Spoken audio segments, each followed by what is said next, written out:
Question 1. During daily stand-ups, two developers repeatedly clash over the technical approach, and the tension is starting to slow the team. As a servant leader project manager, what should you do first?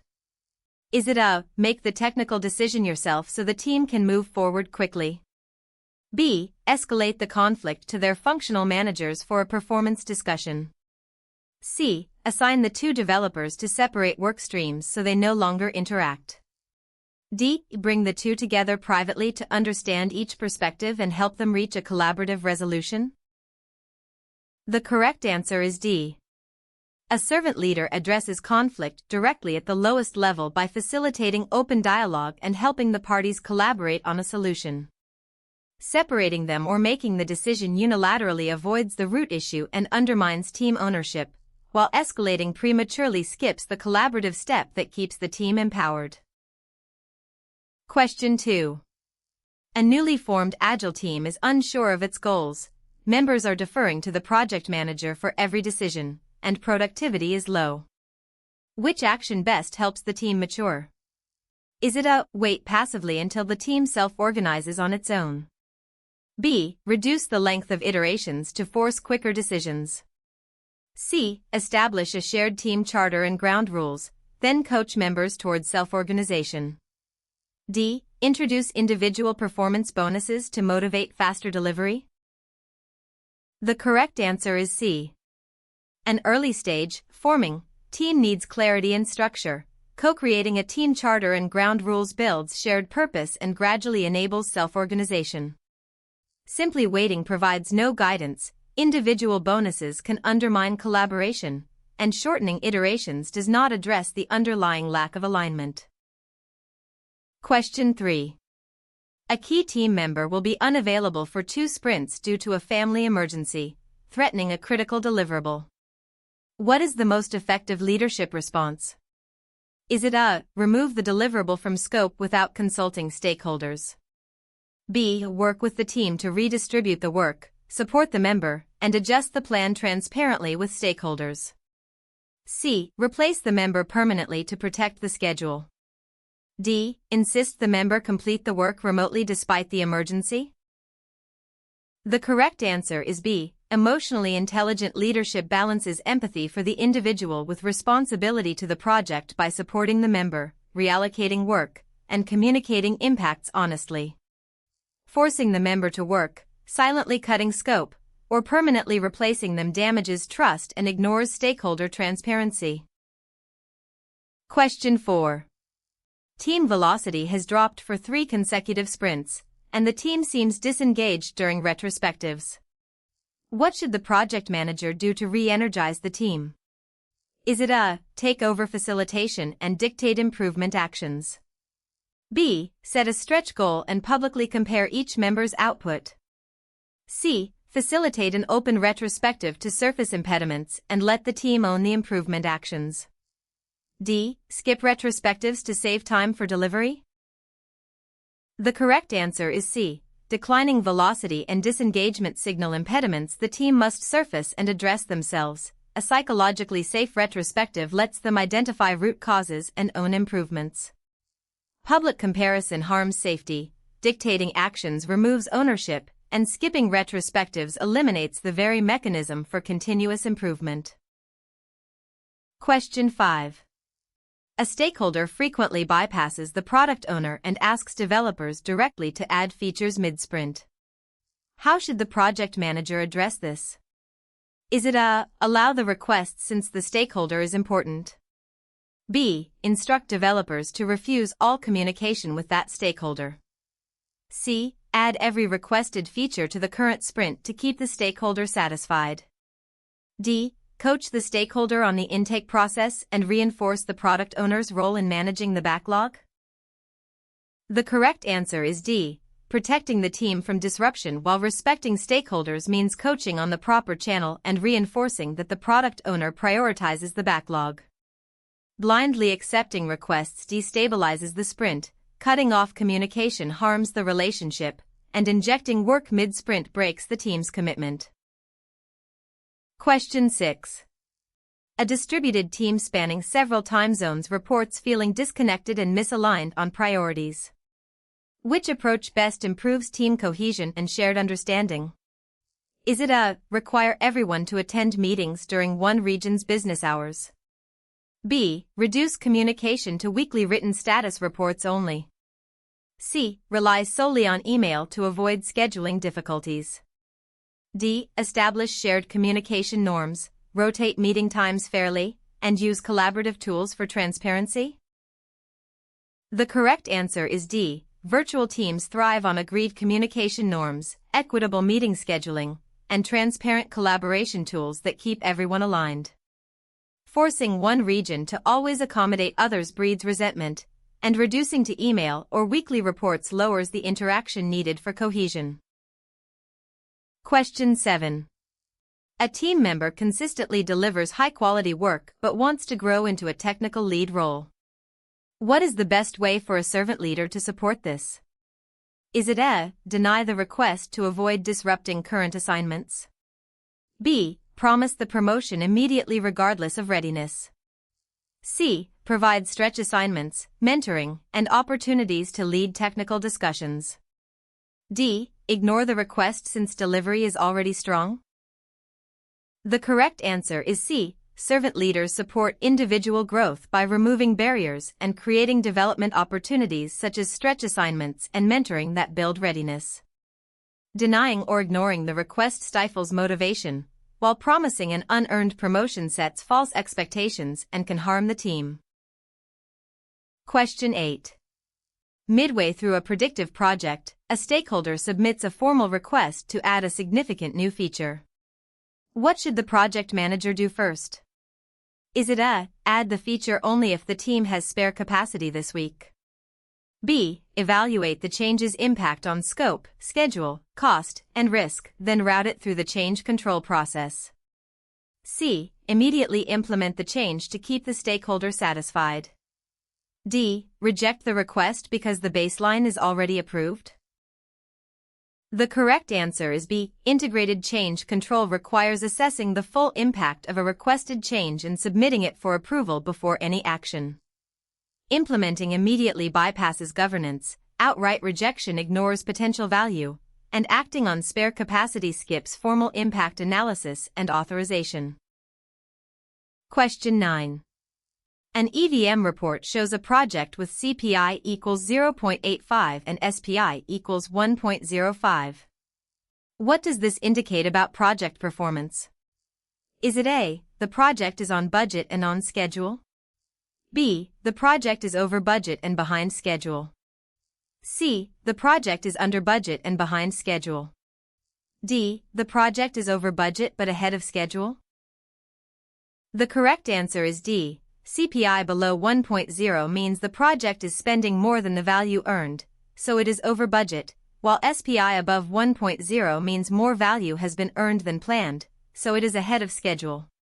Recognizing that CPI addresses cost efficiency and SPI addresses schedule efficiency is essential to interpret combined performance correctly. Question 10. A hybrid project uses predictive planning for hardware and agile delivery for software. The software backlog keeps changing, disrupting hardware milestones. What is the best approach? Is it A, define clear integration points and coordinate cadences so software iterations align with hardware milestones? B, force the software team to adopt a fixed, unchangeable scope? C, abandon the predictive approach for the hardware component? D, let each team work independently with no synchronization? The correct answer is A. Hybrid delivery succeeds when teams establish integration points and synchronize cadences so evolving work aligns with fixed milestones. Freezing software scope defeats agility, converting hardware to pure agile may not fit its constraints, and removing synchronization guarantees misalignment. Question 11. During execution, the project manager notices that a risk previously logged as low probability now appears likely to occur. What should be done? Is it A, remove the risk from the register to avoid alarming stakeholders? B. Reassess the risk, update the risk register, and implement the appropriate response strategy. C. Immediately execute a fallback plan. D. Ignore it until it actually occurs. The correct answer is B. Risk monitoring is continuous. When a risk's probability changes, the project manager reassesses it, updates the risk register, and triggers the planned response. Waiting until it occurs forfeits proactive control. Jumping to a fallback skips analysis of the primary response, and deleting the risk hides critical information. Question 12. A project manager is planning procurement for specialized components with well-defined specifications and a stable market. Which contract type best transfers cost risk to the seller? Is it A. Time and Materials, TNM? B. Cost plus Fixed Fee, CPFF? C. Cost plus Incentive Fee, CPIF? D. Firm Fixed Price, FFP? The correct answer is D. A firm fixed price contract sets a fixed total price for well-defined work, placing the cost risk on the seller since overruns are the seller's responsibility. Cost reimbursable and TNM contracts leave more cost risk with the buyer and are better suited to uncertain or evolving scope. Question 13. An agile team consistently completes fewer story points than committed each sprint, eroding stakeholder trust. What should the project manager coach the team to do? Is it A. Use empirical velocity to forecast commitments and refine backlog estimates during planning? B. Extend every sprint until all committed work is done? C. Stop measuring velocity to reduce pressure? D. Commit to more points to push the team harder? The correct answer is A. Agile forecasting relies on empirical data. Using actual historical velocity and refining estimates produces realistic, sustainable commitments that rebuild trust. Overcommitting worsens the gap, dropping velocity removes a key feedback metric, and stretching sprint length breaks the fixed cadence principle. Question 14.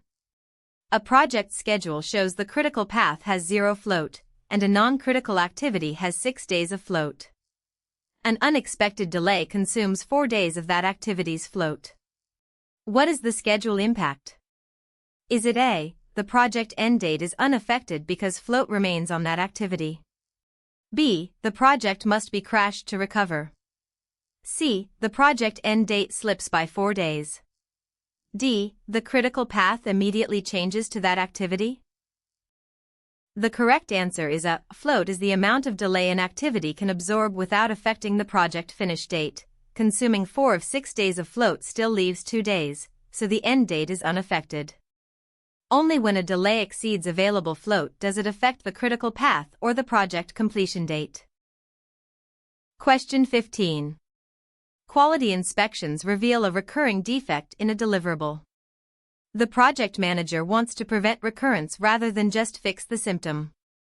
Which tool is most appropriate? Is it A. responsibility assignment matrix to reassign work? B. A stakeholder register to log concerns? C. A milestone chart to track completion?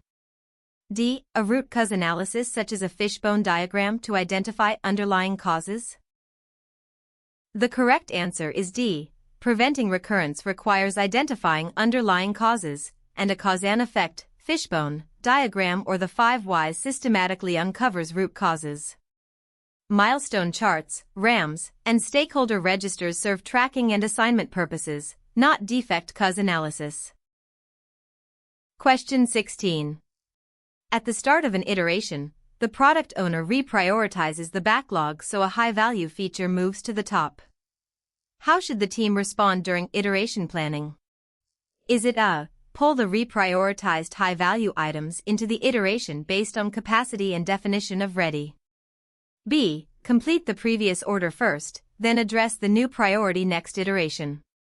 C. Split the team so half works on old priorities and half on new? D. Refuse the change because the backlog was already set? The correct answer is A. Agile embraces changing priorities between iterations. The team pulls the newly prioritized, ready items into the upcoming iteration according to its capacity. Refusing the change ignores value delivery, deferring high-value work delays benefits, and splitting the team fragments focus and reduces flow. Question 17. A project must comply with a new data privacy regulation that takes effect before go-live. What is the project manager's best course of action? Is it A. Proceed as planned and address compliance only if audited? B. Delay the project indefinitely until all regulations stabilize? C. Assess compliance requirements, incorporate them into the plan, and monitor for regulatory changes? D. Assume the legal team will handle compliance without project involvement? The correct answer is C. Managing compliance means proactively identifying applicable requirements, integrating them into the project plan, and continuously monitoring for changes. Ignoring compliance risks penalties and rework, delegating blindly abdicates the PM's integration role, and indefinite delay forfeits business value. Question 18. During delivery, a shift in market conditions reduces the expected business value of the project's remaining scope. What should the project manager do? Is it A. Raise the change with the sponsor and evaluate whether to reprioritize or adjust scope to maximize value? B. Cancel the project immediately without analysis? C. Continue delivering the full original scope as approved? D. Hide the information to avoid destabilizing the team? The correct answer is A. Projects exist to deliver business value, so a material change in value should be surfaced to the sponsor and used to reassess scope and priorities. Blindly delivering obsolete scope wastes resources, canceling without analysis is premature, and concealing information violates transparency and stewardship.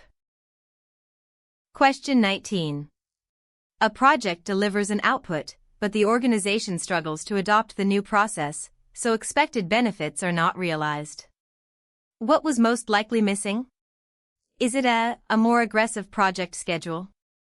B. An organizational change management and benefits realization plan? C. A detailed work breakdown structure? D. A larger project budget? The correct answer is B. Benefits are realized only when the organization adopts the change, which requires organizational change management to prepare people and a benefits realization plan to track outcomes. A WBS, schedule, or budget govern delivery of outputs but do not ensure adoption or sustained benefits. Question 20. A project manager wants to ensure the project stays aligned with organizational strategy throughout its life cycle. Which practice best supports this? Is it A. Freeze the business case at initiation and never revisit it? B. Regularly review the business case and project objectives against evolving strategic goals? C. Focus only on meeting the triple constraint? D. Report solely on task completion percentages? The correct answer is B. Strategic alignment is maintained by continually revisiting the business case and objectives to confirm they still support organizational goals as conditions change. A frozen business case, a pure constraint focus, or task-only reporting can leave a project delivering outputs that no longer serve the strategy. Question 21. A new competing priority causes leadership to consider reallocating resources away from your project. How can you best protect the project's standing? Is it A. Demonstrate the project's business value and benefits with data, and engage leadership on strategic impact? B. Immediately reduce scope without leadership discussion?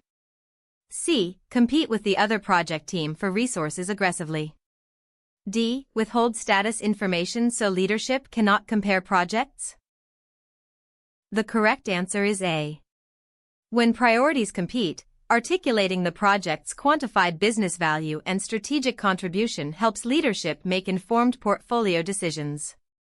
Withholding information erodes trust, unilaterally cutting scope is premature, and aggressive competition damages relationships and organizational agility. Question 22. An organization is transitioning toward greater business agility. As a project manager, how can you best support organizational change?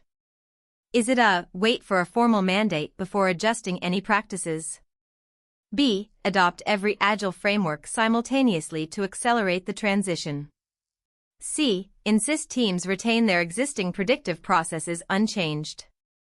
D. Model Agile mindset behaviors, share knowledge, and help teams adapt practices to their context. The correct answer is D. Supporting organizational agility means role modeling an Agile mindset, transferring knowledge, and helping teams tailor practices to fit their context. Clinging to old processes resists the change, waiting for a mandate is passive, and forcing all frameworks at once creates confusion rather than sustainable adaptation. Question 23. A project charter has just been approved, but stakeholders keep debating what the project will and will not deliver. What should the project manager do next to establish a shared understanding of the work?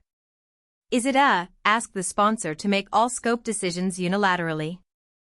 B. Begin executing the highest value work immediately to build momentum?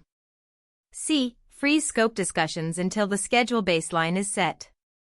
D. Collect requirements from stakeholders and develop a scope statement in WBS? The correct answer is D. Defining scope is the foundation for planning. The PM collects requirements, writes a clear scope statement, and decomposes the work into a WBS so everyone shares the same boundaries. Executing before scope is defined, deferring scope, or centralizing all decisions ignores the requirements gathering step that prevents later rework. Question 24. During execution of a predictive project, a team member completes work that was never requested, believing it would add value.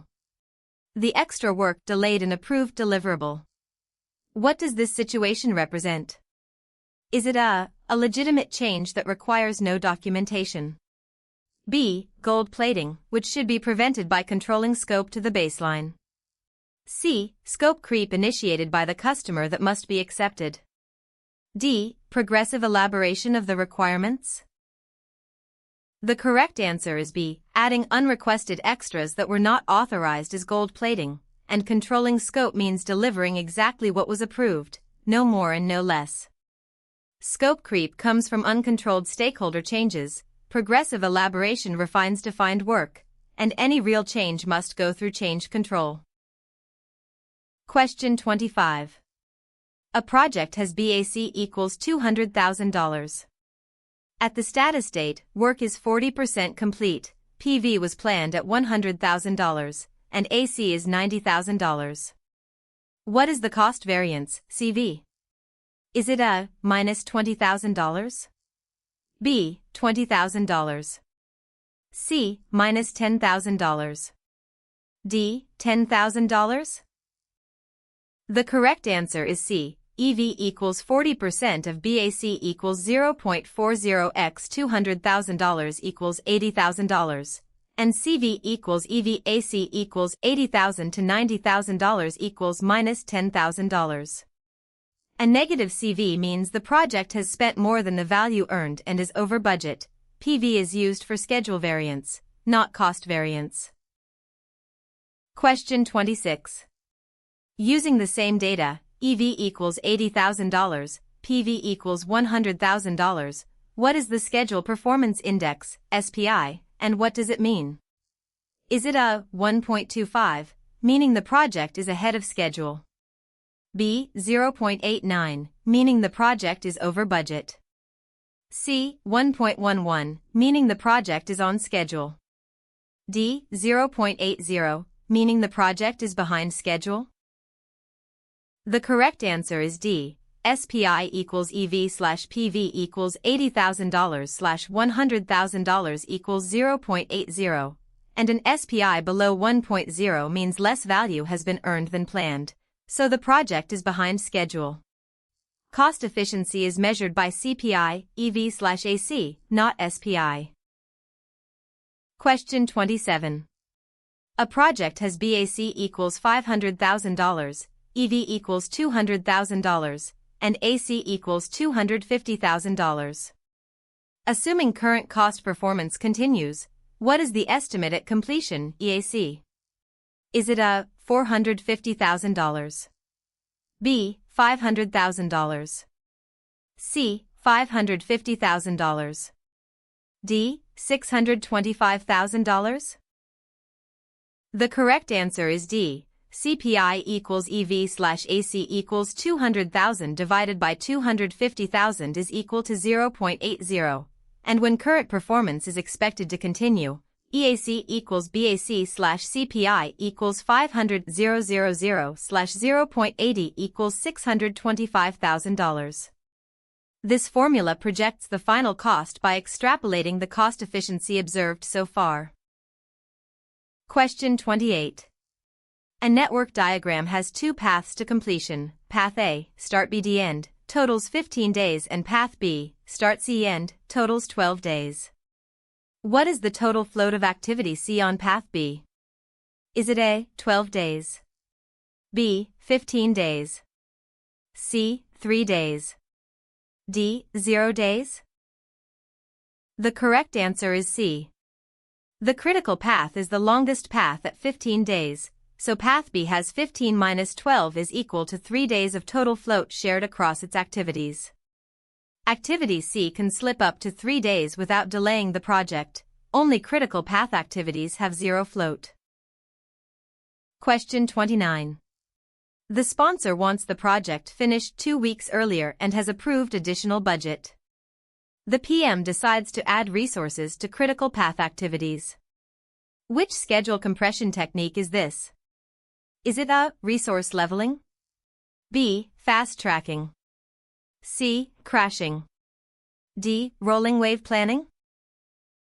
The correct answer is C. Crashing shortens the schedule by adding resources to critical path activities, typically increasing cost. Fast tracking overlaps activities that were planned in sequence. Resource leveling adjusts for resource constraints, and rolling wave is a progressive planning technique. Question 30. To recover schedule without extra cost, a PM decides to begin design of Module 2 before design of Module 1 is fully complete, accepting some rework risk. Which technique is being used? Is it A, Monte Carlo simulation? B, fast tracking? C, crashing? D, critical chain buffering? The correct answer is B. Fast tracking performs activities in parallel that were originally scheduled in sequence, compressing the schedule at the cost of increased risk and potential rework. Crashing adds resources and cost, while the other options are analysis or buffering techniques, not compression by overlap. Question 31. During sprint planning, the team and product owner disagree on how much work fits in the upcoming iteration. What is the best basis for the team's commitment? Is it A, the team's recent average velocity and current capacity? B, the maximum output the team achieved in its single best sprint? C, a fixed number of story points mandated by management? D, the product owner's desired scope for the release? The correct answer is A. Sustainable, realistic commitments are based on empirical average velocity and the team's actual capacity for the iteration. Using a single best sprint, a management mandate, or the product owner's wish list ignores real capacity and undermines predictability and trust. Question 32. A stakeholder requests a change during execution. The change control board has not yet met. A team member asks if they can start the change now to save time. What should the PM say? Is it A, no, the change must be evaluated and approved through integrated change control before work begins? B, no, because every change request should simply be rejected outright to protect the approved baseline from any disruption? C, yes, because responding quickly to stakeholders is always the priority. D, yes, as long as the change is small enough to fit in the current period? The correct answer is A. Integrated change control requires that a requested change be assessed for impact and formally approved before any implementation. Starting early bypasses governance, blanket rejection ignores value, and change size does not exempt a request from the approval process. Question 33. A project is halfway through, and the customer indicates requirements are likely to keep evolving as they learn from early deliverables. Which delivery approach is most appropriate for the remaining work? Is it a fully predictive approach with a locked scope baseline? B. An adaptive, agile approach delivering in short increments with feedback? C. No planning at all, letting the team decide day to day? D. A single Big Bang delivery at the very end? The correct answer is B. A high requirement uncertainty and the need to learn from early results favor an adaptive approach that delivers increments and incorporates feedback each cycle. A locked predictive baseline resists change, a single Big Bang delivery defers all learning, and no planning provides no direction. Question 34. A newly identified risk could severely impact the project, but its response would be expensive. The PM decides to purchase insurance to shift the financial consequence to a third party. Which risk response strategy is this? Is it A. Accept? B. Avoid? C. Transfer? D. Mitigate? The correct answer is C. Transferring shifts the impact and ownership of a threat to a third party, commonly through insurance, warranties, or contracts.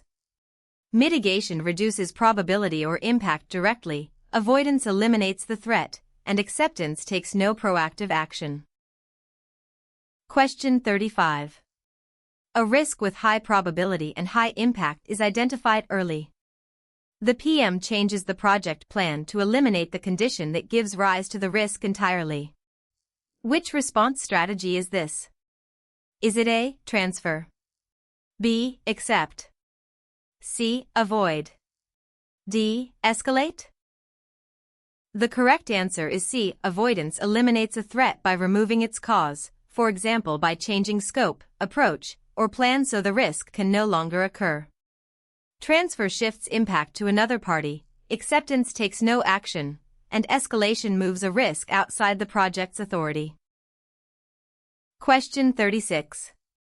During procurement, the buyer's requirements are not fully defined and the level of effort is uncertain. Which contract type is generally most appropriate? Is it A. Fixed price with economic price adjustment? B. Firm fixed price? C. Cost reimbursable or time and materials? D. Fixed price incentive fee with a hard ceiling? The correct answer is C. When scope is uncertain and effort is hard to estimate, cost reimbursable or T&M contracts fit because they do not require a fully defined deliverable upfront. Fixed price variants require well-defined scope and place cost risk on the seller, which is unsuitable when requirements are unclear. Question 37. A key stakeholder has high power and high interest but is currently resistant to the project. What is the most appropriate engagement approach?